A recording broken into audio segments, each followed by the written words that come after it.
Bueno, parte de lo que vamos a ver, uno de los temas que vamos a estudiar el día de hoy es acerca de,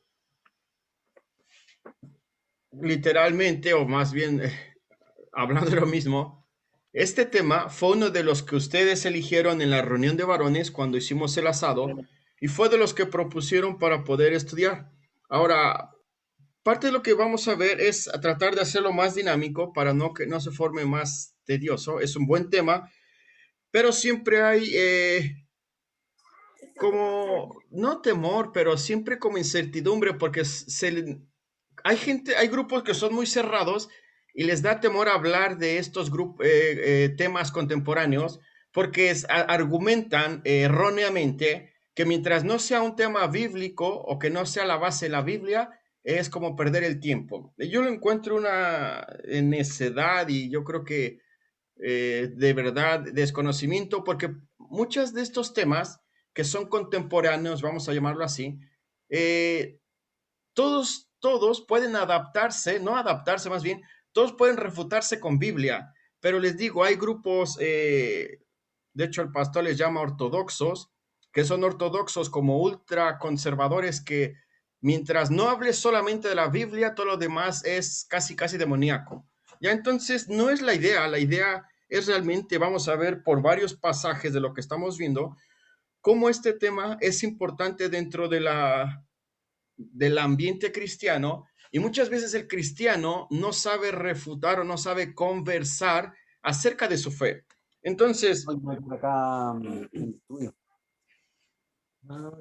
Perdón. pensé que me hablaba. No, no, está bien. De hecho, dejen su micrófono abierto si quieren preguntar en lo que vamos avanzando. No hay problema, ¿eh? No, yo no me distraigo, ya estoy acostumbrado a enseñar. Así que bueno, parte de lo que vamos a ver hoy es acerca de este tema que se llama la apologética. Eh, Hermano, hay dos Oscar. Bueno, está bien, no hay problema. Dije que alguien más se conectó. Hermano Daniel, ¿usted ha escuchado esta palabra? Voy a usar acá el marcador, espérenme un poco. Vamos a usar el rojo. ¿Esta palabra la ha escuchado? Sí, la he escuchado varias veces, pero sinceramente no tengo claro el concepto. Ok, no hay problema. Aquí lo vamos. Pues espero que lo pueda enseñar. Ok. Oscar, ¿qué es para ti esta palabra apologética?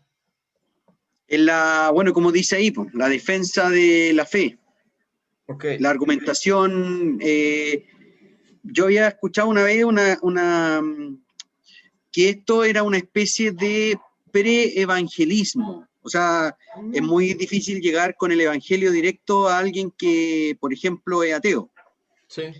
Entonces, hay ciertos argumentos que uno puede usar en favor de Dios, ¿cierto? En favor de la Biblia, eh, como quizás no llegando directamente con la palabra, pero sí en cierto punto ablandando esos argumentos de la otra persona que difícilmente se pegue un salto del ateísmo a la fe directamente. Ujú. Sí, entonces, en teoría es una palabra, por eso les decía, es una palabra o un concepto, como algunos lo llaman, que yo no lo veo así, es nuevo, moderno, y que por eso muchos, cuando atacan a alguien que enseña ciertos temas, yo creo que es más por ignorancia, porque ellos mismos no los pueden enseñar. Ya les decía, hay dentro del mundo cristiano o del ambiente cristiano, hay mucho desconocimiento incluso de esto y muchas veces ni siquiera sabemos explicarlo. Pero bueno, vamos a ver entonces qué es la apologética, porque no podemos partir explicando algo si no vamos a las bases de lo que significa la misma. Uh -huh. Bueno, ¿qué es la apologética? ¿Alcanzan a ver ahí? Ahí se ve mejor. Ok, ¿qué es la apologética? Bueno, recuerden que después les puedo hacer llegar el PowerPoint, por si quieren, o si quieren tomar notas, pues también lo pueden hacer. Pero en el resumen de todo eso que estamos leyendo se centraría aquí, defensa de la fe. La apologética es cómo, en base a lo que tú conoces, vas a defender. Hay apologética en teología, que es el estudio de Dios, todos en teoría, más bien en pregunta. no en teoría. Oscar, ¿tú te consideras un teólogo?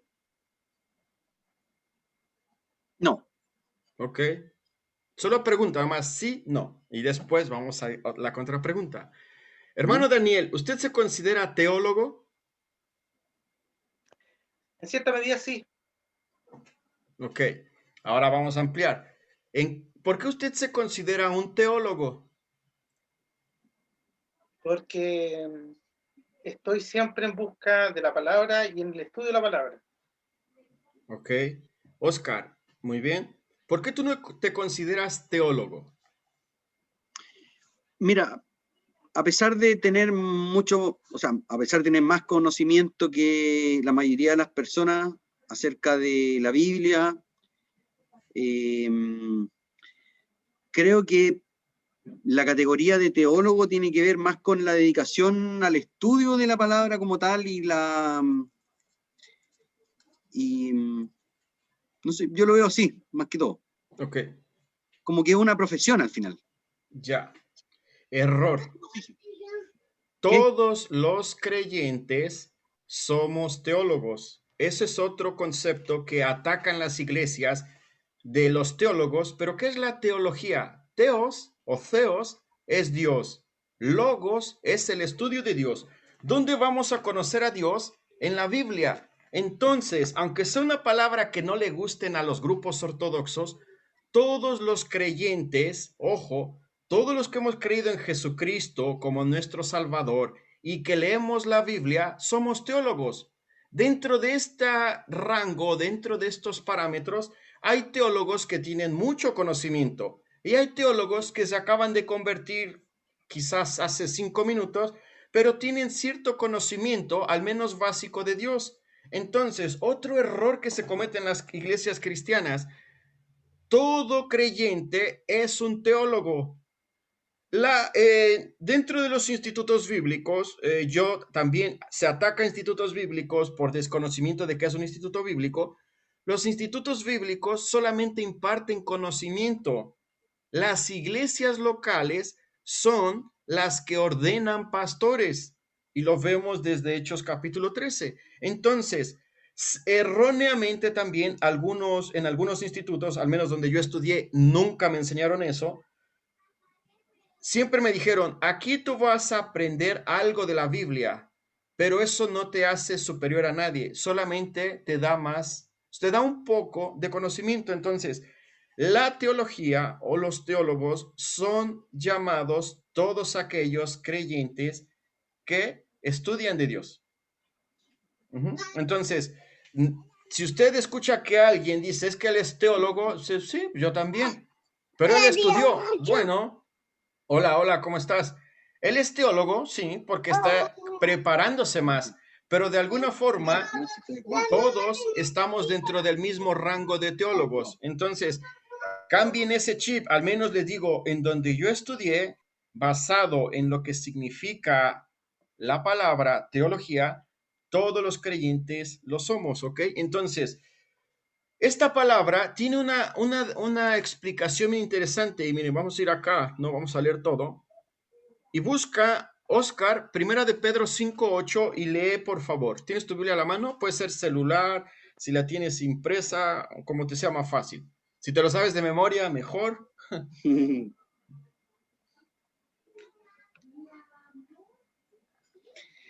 Primera de Pedro 5:8 dice, sed sobrios y velad, porque vuestro adversario el diablo, como león rugiente, anda alrededor buscando a quien devorar. Ya, y si te das cuenta, el significado de la palabra apologética es defensa militar. ¿Cómo se encuentra un militar ante un ataque inminente? No está relajado, Atento. atento. Entonces, la mejor definición de lo que es la apologética es Primera de Pedro 5:8. Y también en otro texto, a ver si recuerdan, Primera de Pedro, bueno, se los digo, Primera de Pedro capítulo 2, versículo 10, dice que debemos estar preparados. No, es Segunda de Pedro 1:10. A ver si, porque luego se me olvidan los versículos. No, es... ¿Recuerdan dónde dice? Ahora se me fue, donde dice Estad preparados para todo aquel demande razón de la esperanza. Si es segunda de Pedro, pero no me acuerdo ahora si es 2:10, 3:10. No, no me acuerdo. Primero de Déjeme. Pedro 3:15. Exacto, sabía que estaba en Pedro, pero estaba bien perdido. Ahora sí lee ese, por favor. Espérate, deja buscarla, quiero encontrar en internet. Ya. Sí, es que a veces No, los versículos... santificad a Dios el Señor en vuestros corazones y estad siempre preparados para presentar defensa con mansedumbre y reverencia ante todo el que os demande razón de la esperanza que hay en vosotros. Ahora, entonces, Pedro vemos que nos habla de dos asuntos interesantes: estar atentos, presentar defensa, y también nos dice que debemos estar atentos porque el enemigo anda como león. Entonces, ¿es importante la apologética? Sí, porque si no sabemos las bases de nuestra fe, obviamente somos muy vulnerables para defender. Y pasamos al siguiente punto. Acá, ¿cuál es la diferencia? No sé si han escuchado la palabra apologista y apologeta. ¿Usted, hermano Daniel? No, no recuerdo. Ok, miren, otro error que se comete dentro de las iglesias cristianas. ¿Qué es un apologista? Miren, acá está la clave. Persona que defiende, ¿qué dice Oscar? Una cosa o a una persona. Todos somos apologistas. Si hablamos de fútbol, cada uno va a defender a su equipo.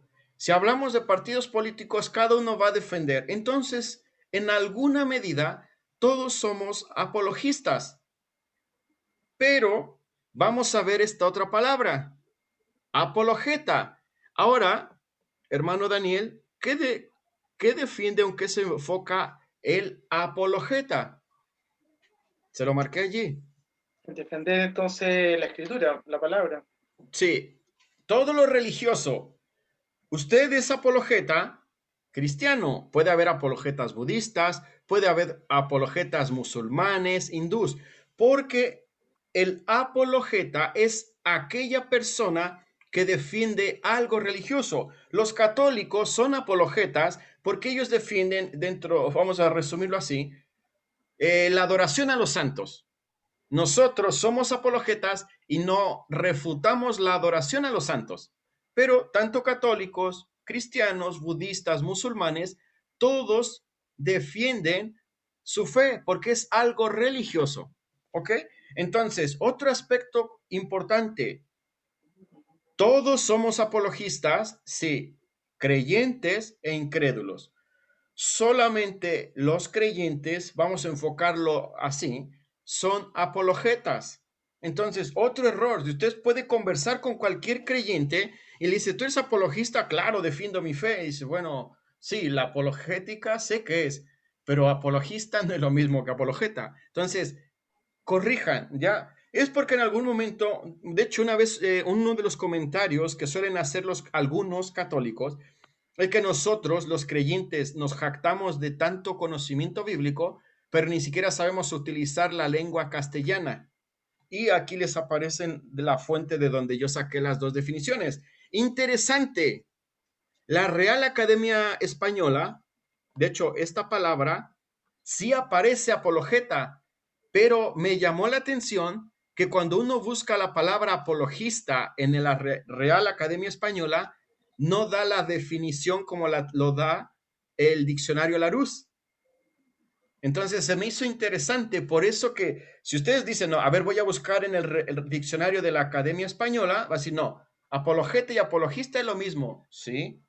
Pero si tú buscas en el Larousse, ahí está la definición, o más bien donde saqué la fuente, sí hace un contraste. Interesante, ¿no?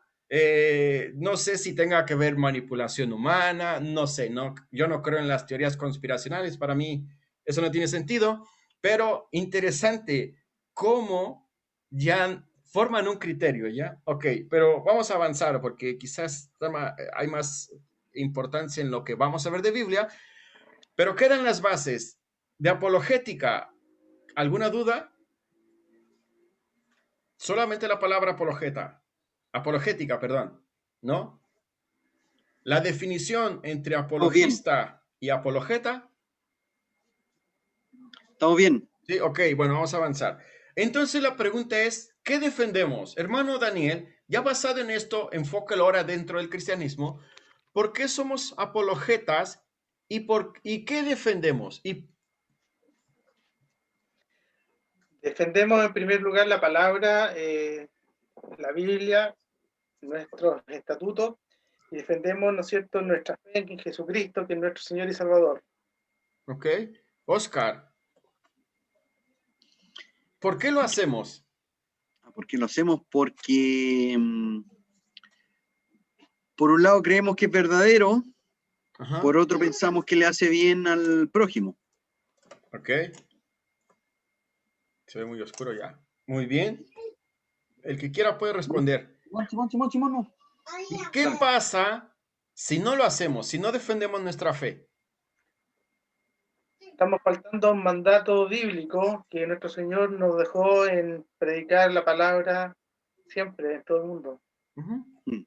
Ya, lo leíamos en 1 de Pedro 3:15. Pedro establece, debemos estar preparados para presentar defensa, pero algo bien interesante, dice, con mansedumbre a todo aquel, mire, dice, que os demande razón de la esperanza. Entonces, Pedro lo da por hecho de que debemos estar preparados y debemos de defender nuestra fe. Entonces, no es una opción. Quizá alguno puede decir, bueno, no es un mandato, ok, pero Pedro ya lo estableció y Pedro le está escribiendo a una audiencia judía que había sido expulsada de todas las partes del mundo que se conocían en esa época. Y les dice, judíos, ahora que ustedes son creyentes, deben de conocer la fe en Jesús.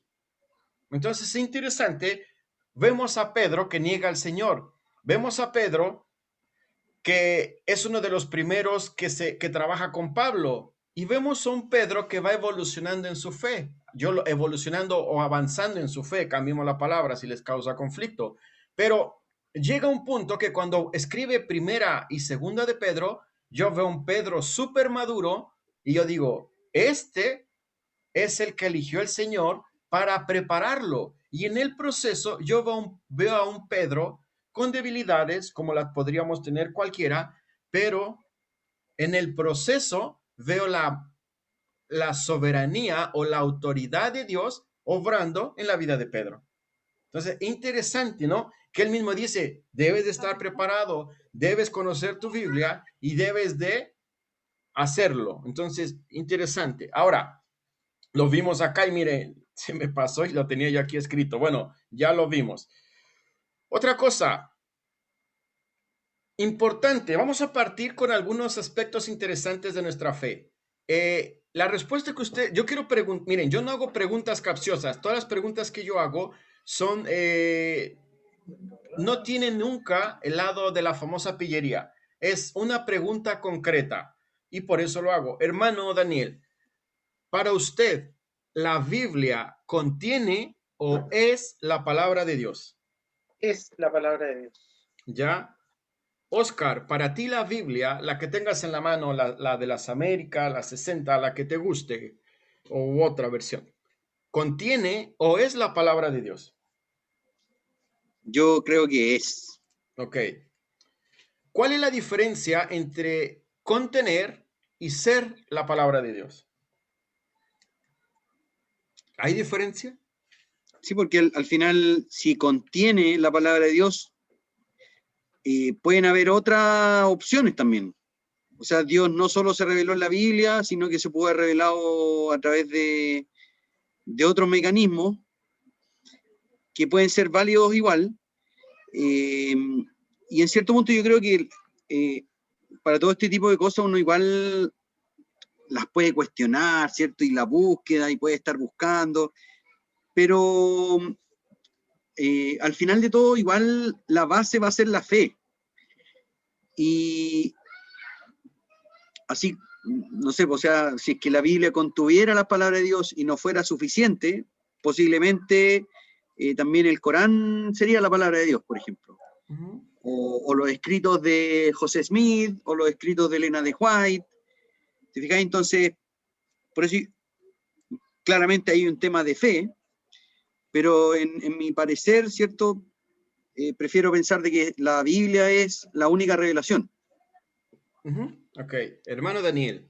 Sí, para mí, de acuerdo a la pregunta, entiendo que el texto bíblico, ¿no es cierto?, es un texto escrito por los hombres, y la pregunta me lleva a que si este texto es escrito por los hombres, hay mucha historia, y que realmente la Biblia tiene historia, que están escritas por situaciones que vivieron los hombres, y dentro de esta historia también está la palabra de Dios.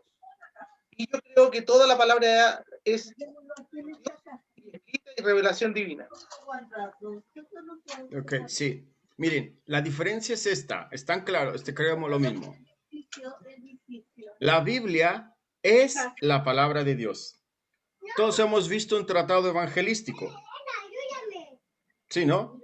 Un tratado contiene la palabra de Dios, pero no es la palabra de Dios.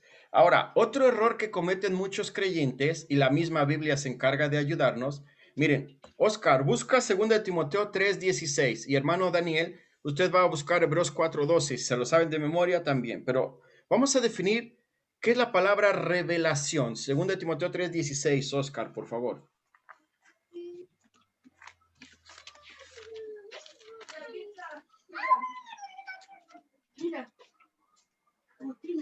La escritura es inspirada por Dios y útil para enseñar, para redarguir, para corregir, para instruir en justicia. Ok. Miren, lo que fue inspirado no es la Biblia 60, no es la Biblia de las Américas, no es la nueva versión internacional. Lo único que fue inspirado, es decir, que vino directo de Dios, fue los escritos antiguos que recibieron los profetas en el Antiguo Testamento, incluyendo a Moisés, y los escritos, o más bien la revelación que se les dio a los apóstoles en el Nuevo Testamento. Entonces, no cometan el error de decir que la Biblia 60 es la única inspirada por Dios, porque aquí se está refiriendo a los textos antiguos, Nuevo Testamento, cartas, libros, Antiguo Testamento. Entonces, ¿a dónde quiero llegar? La Biblia en su totalidad, no la 60, toda la Biblia, lo que existía en esa época, Pablo le dice a Timoteo, todo lo que está escrito hasta este momento y lo que se va a terminar, incluyendo el Apocalipsis, Timoteo, todo ha sido dirigido por Dios. Dios usó a hombres, sí, y a los hombres fue a los que les permitió ciertamente escribir en base a su idiosincrasia. Si vemos a Pedro, a Pablo, a Mateo, a Lucas, la escritura no es igual. Si hubiese sido un dictado, el Señor habla y los hombres son como el computador, van recibiendo lo que yo le voy dando, pues todo sería uniforme y no tendría la armonía que tiene la Biblia. Leemos a Pedro, leemos a Juan, leemos a Moisés, leemos a Lucas, leemos quizás a Habacuc, y todos tienen una armonía, todos se complementa. Entonces, importante, lo que es inspirado fueron los textos antiguos. Y miren, y no es herejía, ni una Biblia en este momento es inspirada. Lo único que es inspirada fue los textos antiguos. Ahora sí, hermano Daniel, Hebreos 4:12. Ya. Hebreo 4:12. Sí.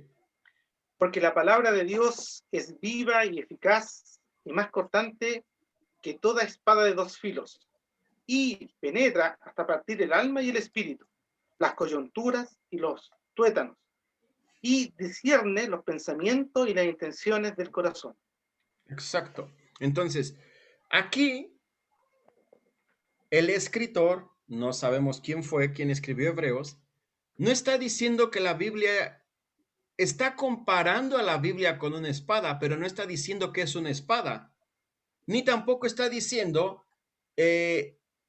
aunque menciona todas las partes del hombre, no está haciendo un examen anatómico. lo que está mencionando el versículo que leímos es cómo logra hacer un trabajo quirúrgico, si lo queremos ver. Entonces, ¿qué defendemos? La Biblia, porque si partimos dudando de la Biblia, miren, a mí cuando estudiaba me dijeron, si ahora tú dudas, cuando tú vas a Génesis y dudas de los 6 días solares, es decir, 6 días de 24 horas, hechos en 7 días, ¿sabes qué va a ser muy probable? Que al llegar al Apocalipsis, tú vas a dudar de los 1000 años, vas a dudar si existe un arrebatamiento, vas a dudar si realmente Cristo murió, vas a dudar de la resurrección de Cristo. Entonces, es importante. ¿Quién está hablando? Si quieren compartir. Ya, Leo, Alison, ¿quieren compartir? Leo, Alison, ¿quieren compartir? Si no, pónganlo en mute porque le estamos escuchando. Ya, lo vamos a mutear. Sí, sí, sí, tengo bordeo también. Sí, sería igual bonita. El año pasado. Bueno, Ya los muteé. Es que me distraía. Bueno, estaban poniéndose de acuerdo en qué comer. Bueno, entonces, es importante que entendamos esto, hermanos. Si no tenemos las bases de que la Biblia, desde un principio hasta el fin, todo lo tenemos que leer literal hasta donde más se pueda, vamos a luchar. Por eso que quienes parten con la creación y parten dudando si son 6 días solares, yo creo que al ir avanzando, van a luchar mucho, ¿ya? También, si usted trata de buscarle que si es cuadro tipo de esto y que esto significa y aquí, allá, hermano, al rato termina en una ensalada. Bueno, entonces, primer cosa, ¿qué defendemos? La Biblia, porque es la base de nuestra fe. Ahora, hermano, bueno, ahora se nos fue Oscar, pero ¿cómo usted apoya con la Biblia de que existe Dios cuando conversa con alguien que obviamente no es creyente? Bueno, hay un montón de relatos donde la presencia de Dios es fundamental. Por ejemplo, cuando Moisés es enfrentado a Dios de forma directa en la zarza y Dios le habla, es un relato muy claro de la existencia y el poder de Dios. También lo podemos argumentar con el tema del arca, ¿no es verdad? Y el lugar sagrado donde estaba la presencia de Dios. O podemos llevarlo al Génesis, ¿no es cierto?, al mismo Edén, donde existía la presencia de Dios, que después de la caída del hombre, cuando peca, obviamente tienen que salir, porque el hombre en pecado ya no podía estar en la presencia de Dios porque se perdió el vínculo. Por lo tanto, está claro en esos argumentos que Dios existe, y es verdad. Ok, ahora, muéstreme un versículo, dígame, aquí y leamos. ¿Cómo usted le confirma que Dios existe? Porque ya me los dijo así, pero me dice, por este versículo creo y confirmo la existencia de Dios. No lo tengo en la memoria, hermano Francisco. Ya, pero puede ser Génesis 1:1, mire, vamos para allá. Está Génesis, recuerde, no fue escrito, más bien, corrijo, Génesis fue escrito para confirmarnos la existencia de Dios, no para decirnos que si quizás podría existir. Entonces, hay una diferencia y una de las cosas que debemos entender que Génesis fue para que el Señor dice, mira, para que creas que esto es así, parto diciendo que en el principio yo creé los cielos y la tierra. Entonces, este es uno de los versículos. Ahora, entendiendo, nosotros lo aceptamos por fe. La gente que no es creyente no tiene interés y para ellos, literalmente dice Pablo, son locura y no los puede entender. Pero ya Génesis parte con algo importante. ¿Y cómo termina el Apocalipsis igual? Apocalipsis no termina con la idea de que probablemente va a existir, más bien confirma de que él cumplió lo que había escrito y entendemos el panorama. Entonces, un versículo puede ser este, como todos los que citó, sí, porque son parte importante de nuestra fe. Ahora, ¿quién creó a Dios? Dentro del concepto hindú, existe lo que se llama la reencarnación. ¿Qué es la reencarnación? Existió Dios, pero antes existió otro que lo creó y antes existió otro y es como una regresión sin fin. En este caso, nosotros no creemos eso. Nosotros creemos que Dios siempre ha existido. Entonces, Dios no es creación, Dios es el creador.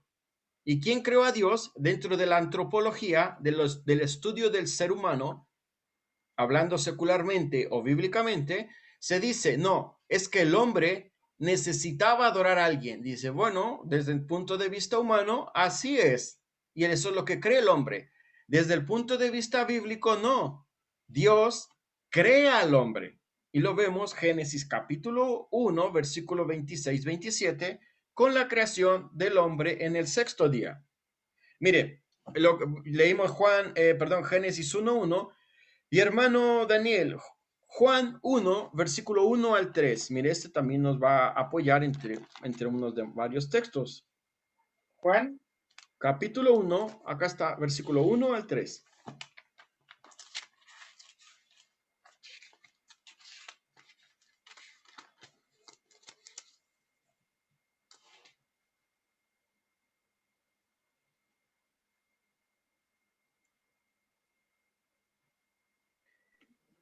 Era desde el principio lo que hemos visto, lo que hemos visto. No, Juan, Evangelio de Juan, capítulo 1, versículo 1 al 3. Porque mira, por ejemplo, el de Loca, yo no sé si esto lo podemos comprar, no sé cuánto.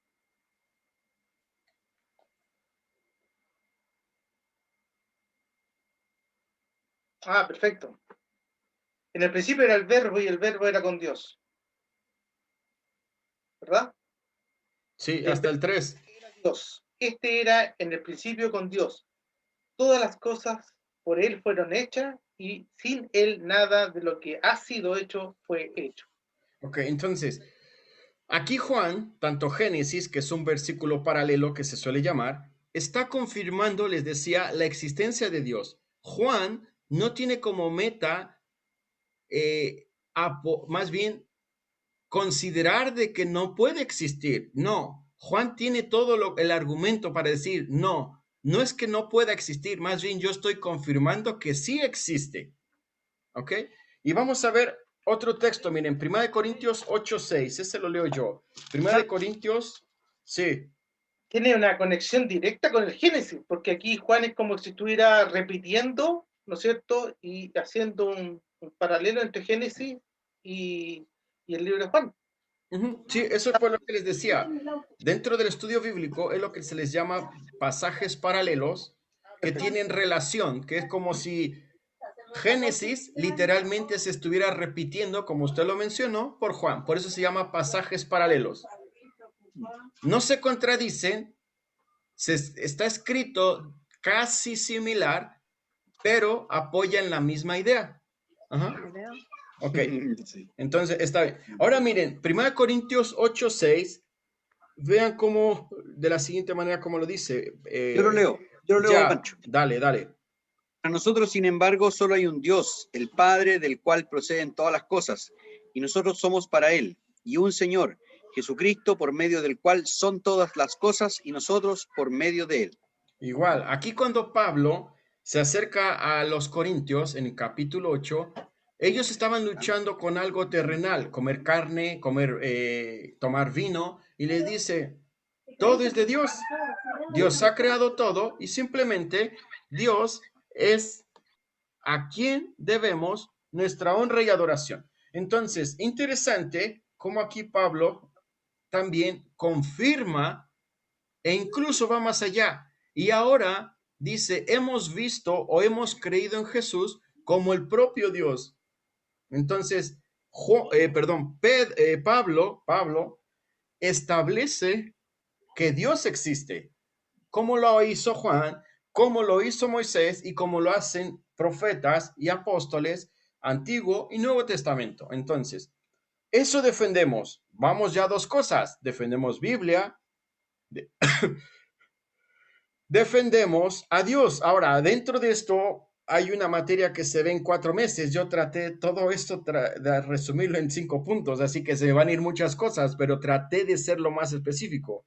Pero hay mucho que temer. Por ejemplo, ¿Jesús es Dios o Jesús solamente es un profeta o Jesús es solamente hombre? Hermano Daniel, ¿qué cree usted? Perdón, que me había muteado. Jesús es Dios. Ajá. Ok. Oscar, ¿qué crees tú?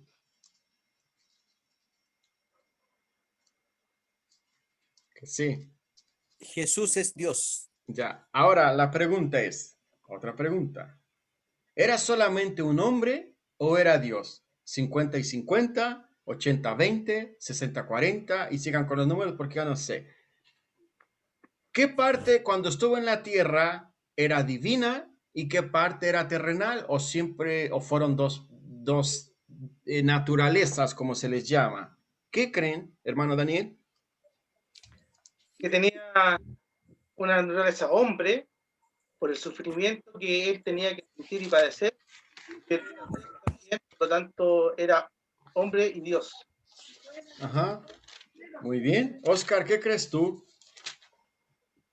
100% hombre, 100% Dios. Sí. Ujú. Eso creo. Muy bien. Ahora miren. Cuando Pablo le escribe a los colosenses, había una lucha para considerar lo siguiente. ¿Era 100% hombre? O sea, ¿era solamente un hombre o era Dios? Y vamos a ver 2 textos, miren. Colosenses 2:9. Vamos a partir con ese. Hermano Daniel, ¿lo puede leer, por favor? No. No. Pero ¿por qué no decís que pasa, mamá? Ya está casi dado vuelta. O sea, si le dejo esto y esto no lo cortamos, no. ¿No te hay más?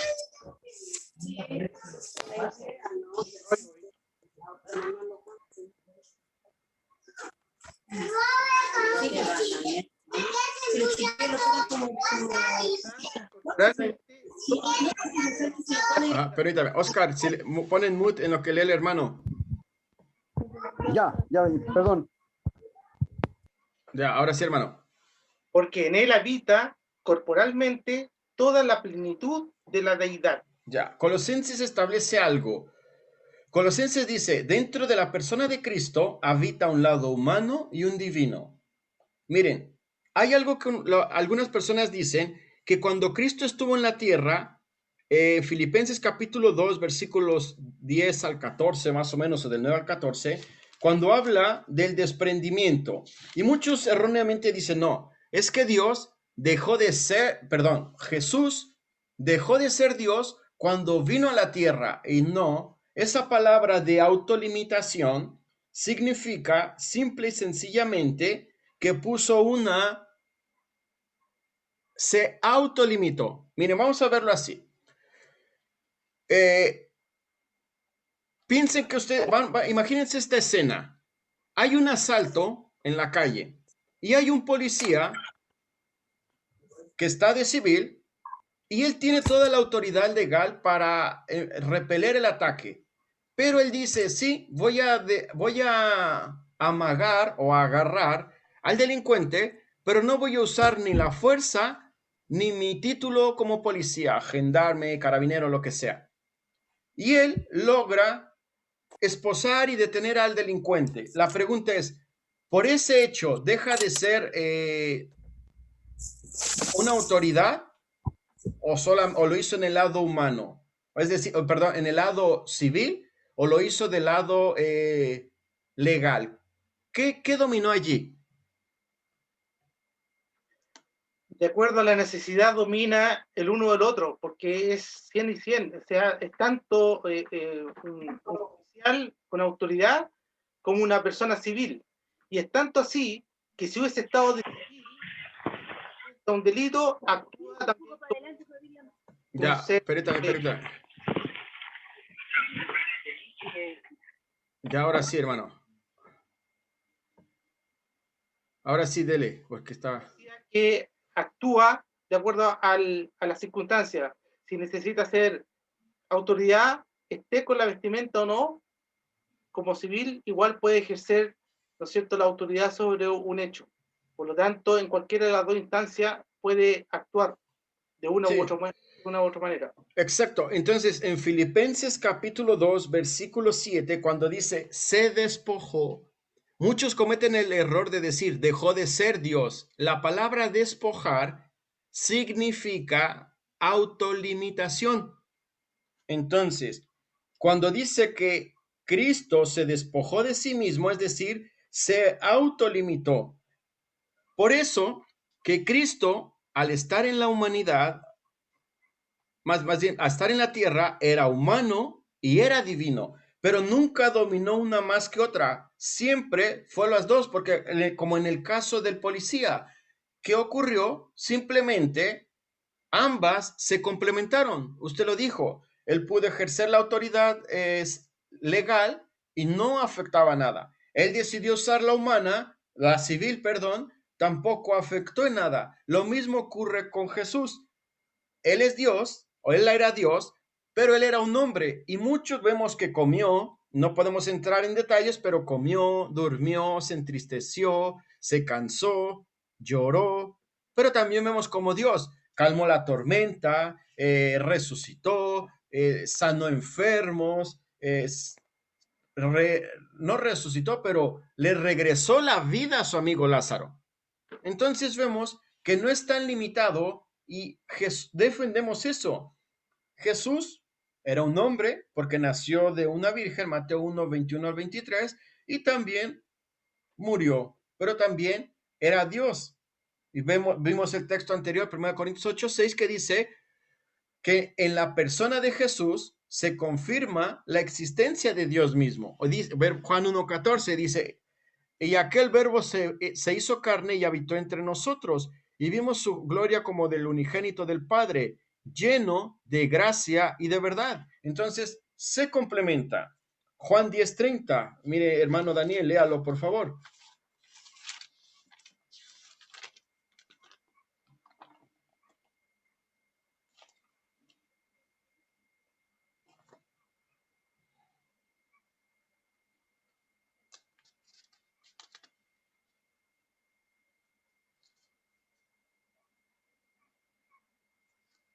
Ahí voy.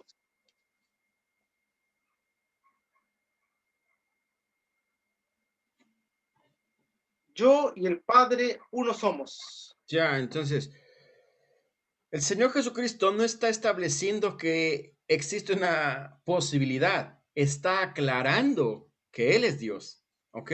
Entonces, defendemos también a Jesús, el lado humano y también el lado divino. Y avanzamos acá. Jesús nació de una virgen, y es una de las preguntas, y sabemos que sí, ¿no? Ahora, ¿qué otra cosa? Algo interesante, mínimo, aquí ya está el versículo, lo voy a leer. Una de las cosas interesantes que Mateo dice que fue engendrado. Y Mateo también más adelante dice que fue concebido. Hay una diferencia. Engendrado es que fue propiamente hecho, si lo podríamos ver así. Y la concepción es que se desarrolla dentro de. Vemos entonces que dentro del nacimiento de Jesús se da algo interesante. La procreación, o más bien el hecho de generar este embarazo por medio del Espíritu Santo y el desarrollo se concibe o se lleva a cabo, perdón, dentro de María. Entonces, es algo interesante. Si ustedes después quieren averiguar con tiempo la diferencia entre engendrado, según la Biblia, y concebido, y aclara los dos conceptos muy bien. Es obvio que él nació de una mujer que era virgen. Y sabemos también por la escritura que María tuvo más hijos, Jesús tuvo hermanos, tuvo hermanas, y María deja de ser virgen y se transforma en una madre como cualquier mujer que tiene hijos, obviamente. Entonces, también defendemos eso. Una de las cosas que más se suele atacar son de los aspectos que les estoy mencionando: el nacimiento, la persona de Cristo, la existencia de Dios y la Biblia. Jesús en verdad resucitó, también es una lucha, ¿no? Porque dicen, ¿y cómo sabemos que resucitó y que no se robaron el cuerpo? Y se empiezan a inventar una serie de argumentos que la misma Biblia dice que Poncio Pilato pidió el cuerpo y le dijeron, sí, ya se murió. Ahora, los romanos eran expertos en infligir dolor, que era imposible que se les engañara, o sea, que una persona lo engañara a un soldado romano fingiendo su muerte, cuando ellos decían no. Ahora, hay muchos detalles, ¿no? Cuando a Jesús le clavan en el costado derecho la espada, sale agua y sale sangre. Y todos dicen que cuando ya sale agua y sangre dentro de un cuerpo es porque se perforaron pulmones. La probabilidad de que una persona, con eso que nos dice la Biblia, haya fingido un desmayo, no existe. Entonces, es algo interesante. Ahora, Lucas 24:51, lo leo yo. Vamos allá, yo lo voy a leer, miren. Aquí en Lucas recuerda era un médico y como médico quiere dar los detalles más precisos porque obviamente, como todo buen médico, era muy minucioso y era un investigador, como cuando le escriben el primer tratado que es Hechos, y en el evangelio que lleva su nombre confirma que él fue quien acudió a las primeras fuentes para recabar la información. Entonces, con respecto a ello, Lucas 24:51 dice lo siguiente. Estoy Lucas y 24:51. Y aconteció que bendiciéndolos, se separó de ellos y fue llevado arriba al cielo, hablando de la resurrección de Jesús. 1 Corintios 15, del 13 al 17, voy a leer algunos versículos. Vamos en tiempo, vamos bien. 20, estamos bien. Mire, 1 Corintios 15, estos los voy leyendo para avanzar un poquito y ustedes me van siguiendo. 1 Corintios 15, 13 dice así. 1 Corintios 15, 13. Porque si no hay resurrección, de muertos, tampoco Cristo resucitó. Está haciendo un argumento Pablo. Y si Cristo no resucitó, vana es entonces nuestra predicación, vana es también vuestra fe. Y somos hallados falsos testigos de Dios, porque hemos testificado de Dios que Él resucitó a Cristo, al cual no resucitó, si en verdad los muertos no resucitan. Porque si los muertos no resucitan, tampoco Cristo resucitó. Y si Cristo no resucitó, termina, vuestra fe es vana, aún estáis en vuestros pecados. Entonces, una de las cosas que también defendemos es la resurrección de Jesús. Si Cristo no resucita, si de verdad no fue así, entonces dice Pablo, nada de lo que prediquemos, nada de lo que hagamos tiene sentido, porque entonces se dice que Mahoma también resucitó, pero eso es lo que se dice. No sabemos qué pasó con el cuerpo de Buda, no sabemos qué pasó con los cuerpos de Ganesh, dioses de la India, o una diosa de la India, perdón. Entonces, para nosotros es una confirmación, porque es la base de nuestra fe. Si no hay resurrección, entonces necesitamos a un Salvador todavía, porque no se ha consumado. Dudas, preguntas. Hermano Daniel. Sí, estaba pensando, por ejemplo, a lo mejor no tiene nada que ver, pero por ejemplo un Elías no resucitó, no desapareció. ¿Quién, perdón? No lo escuché. Elías. Ya, sí. Ya, voy a ver. Ahora, evidentemente, Jesucristo, con todo el antecedente que tenemos bíblico, es la única persona que ha resucitado y es el primer resucitado. Sí, las primicias. Sí. Y la esperanza del cristiano es poder resucitar cuando Jesucristo venga y nos haga transformar nuestro cuerpo en cuerpo celestial.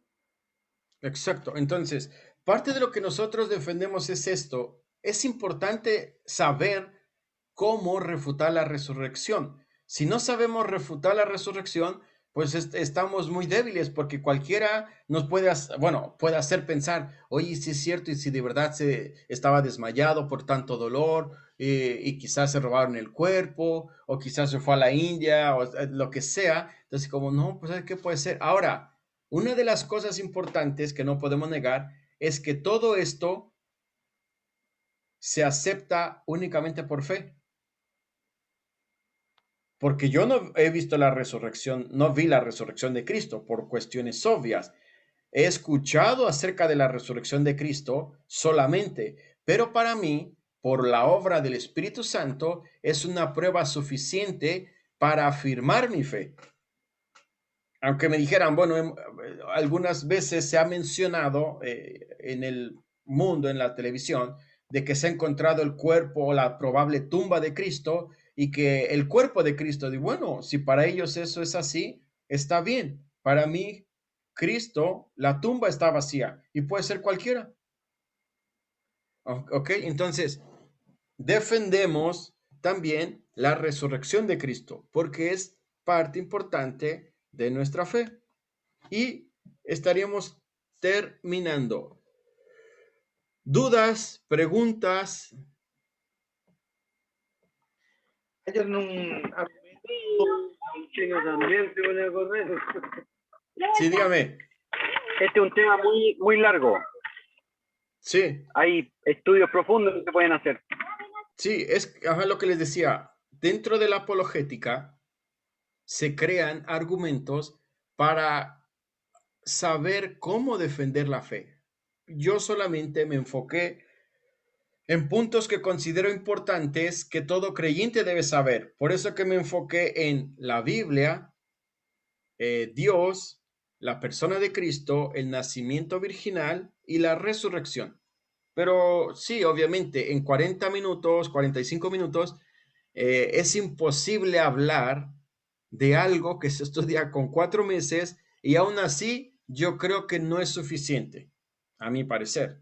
Pero bueno, es parte de lo que les quería compartir, es parte de lo que quería disipar de una de las dudas que surgieron en cuanto a algunos de los temas que ustedes propusieron dentro de la reunión de varones. Creo que fue un estudio, si bien es cierto, muy acotado, muy especializado, pero que fue de gran valor. Sí. De gran valor, y yo lo agradezco, agradezco el tiempo y la dedicación, y ojalá podamos seguir teniendo muchos estudios más de esto. Sí, de hecho, les animo, el jueves, recuerde, a las 8 de la noche se va a empezar el estudio de administración de la iglesia. Ahí, hermano, sería bueno, igual se están grabando, pero si quiere aprender más de dicho estudio, hermano, vamos a ver cómo es la forma en la cual nosotros, por medio de la Biblia, creemos que se tiene que dirigir una iglesia. ¿Cuál es la función del pastor? ¿Cuál es la función de los diáconos? ¿Qué puede hacer un pastor? ¿Qué no puede hacer un pastor? ¿Qué puede hacer un diácono y qué no hace un diácono? Si hay diaconisas, ¿qué hacen? Y si no hay diaconisas, ¿por qué no las hay? Si hay ancianos, ¿qué función y qué representan los ancianos? Nosotros creemos, por Biblia, les resumo, que pastor es la capacidad de guiar y apacentar a las ovejas. Creemos que anciano es por la madurez en cuanto al conocimiento bíblico y a las cosas espirituales. Y presbítero por la capacidad de administrar la iglesia. Entonces, para nosotros, pastor, obispo o anciano se da dentro de la misma persona. Nosotros no creemos que son 3 grupos diferentes. Al contrario, creemos que es uno. También creemos que puede haber, aunque no es bíblico, pero creemos que puede haber un grupo de ancianos, los cuales junto con el pastor se encargan de la administración de iglesia. Pero también vamos a ver, se va a explicar qué puede hacer un anciano y qué no puede hacer un anciano. Entonces, es una materia muy buena o un estudio muy bueno. Se va a partir el jueves a las 8 de la noche y hay muchas modalidades. Por ejemplo, si ustedes quieren nada más entrar, estudiar y no tener ningún compromiso, entrarían como oyentes y no hay ningún problema. Si ustedes quieren entrar, estudiar, hacer pruebas, porque va a haber pruebas, y quieren tener algún punto para los estudios futuros, entonces va a tener un costo. Entonces, son las dos opciones que estamos dando. Alumno, vamos a verlo así, alumno oficial del satélite o oyente del satélite. Ambas modalidades las pueden hacer. Entonces, analícenlo si quieren, pues, bueno, Oscar yo creo que sí va a ser parte de este grupo. Oscar, ¿qué te pareció el estudio? Tú lo dijiste, hay mucha tela de dónde cortar, como se dice, pero no se puede hacer en tan poco tiempo, por eso que me enfoqué en estos temas, pero quizás espero que con la primero haya quedado base, claro, apologética, apologista y apologeta, y eso creo que es la base de todo lo demás. Sí, yo creo que es un buen estudio. Siempre se queda corto, de hecho, incluso haciéndolo por un semestre, igual uno siempre sigue, hay páginas, hay gente que se dedica a eso, entonces hay mucho donde estudiar. Pero igual se agradece, o sea, estuvo bueno, estuvo breve en el sentido de lo mucho que se puede hablar, pero se agradece, estuvo bien bueno.